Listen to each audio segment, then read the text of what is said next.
Saan man sa Pilipinas, ramdam ang inyong Department of Health. Kasama ka ni Dr. Albert Domingo sa Ronda Kalusugan.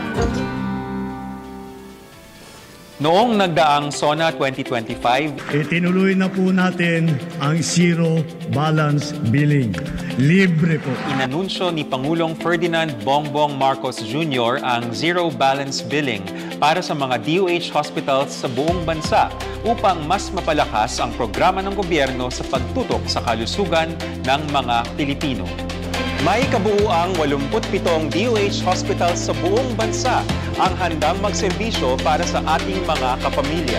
Kabilang ang East Avenue Medical Center sa listahan ng mga DOH hospitals sa Luzon, Visayas at Mindanao na handang magserbisyo sa ating mga kapamilya kung sakaling sila ay mga ilangan ng atensyong medikal. Dito sa East Avenue Medical Center, hindi makapaniwala ang mag-asawang Christian at Hazel Ann Aldave na kasama sila sa mga unang makikinabang sa Zero Balance Billing na kung saan ay libre o wala nang dapat bayaran ang mga pasyente na maa-admit sa kahit anong DOH hospital basic accommodation sa buong bansa. Dati pong nagtitinda po sa palengke. Huminto lang po nung nabuntis. East Avenue, unang pagkakataon nyo na Opo. makonfine? Talaga?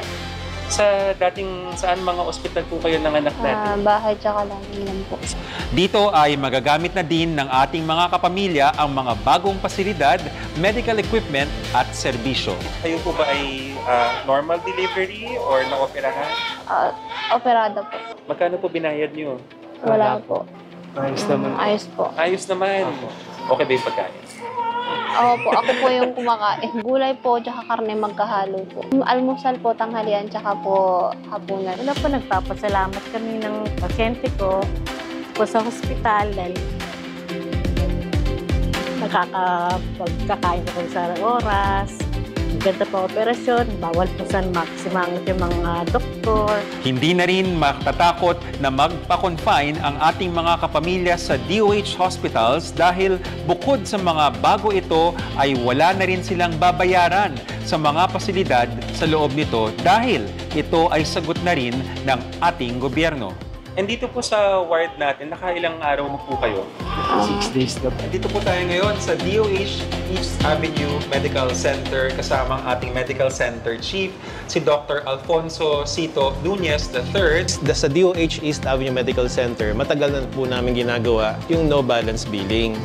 At mangyari lang pumunta lang sa aming ospital, kayo ay kailangang i-admit o kailangan kayo ng outpatient services, kahit sa emergency room, ay libre po lahat. Sa DOH East Avenue Medical Center, ASEC, kung hindi ka registered at hindi ka nakapagpatuloy ng inyong PhilHealth membership, meron kaming tinatawag na point of service dito sa DOH East Avenue Medical Center. Kapag nalaman namin na kayo, halimbawa, ay walang PhilHealth membership or napaso ang PhilHealth membership mo sa isa o sa maraming kadahilanan, kami na ang magre-register sa inyo at mismo kapag kayo ay pumasok sa aming ospital, nakipag-ugnayan sa outpatient o sa ER, kayo ay automatic member ng PhilHealth at masasamantala nyo at makakamit nyo ang lahat ng serbisyo, benepisyo ng isang PhilHealth member. So mga kapamilya, no, yun yung sinasabi ng ating Pangulo na isa lang ang kausap, areglado na lahat. Meron kaming proseso, ASEC, sa pagproseso ng mga bills nila dito sa hospital.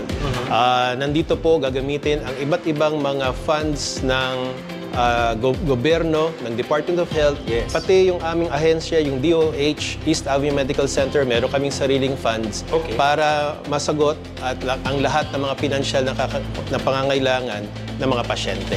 Sa madaling salita, walang babayaran yung pasyente. Upang mas maramdaman ng ating mga kapamilya ang ginhawa, mas malinis at mas maaliwalas na kapaligiran at pasilidad ang pinatutupad natin sa loob ng ospital.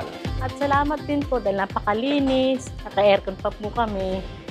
At umaasa rin po kami sa malalabas po kami ng aking pasyente na walang-wala na pong karamdaman. At tatagal na po namin hinahanap ang ganitong klaseng hospital. Tapos sa nurse, sa lahat-lahat mo, kayo na talagang soldiers talaga ng mabait daw po kayo.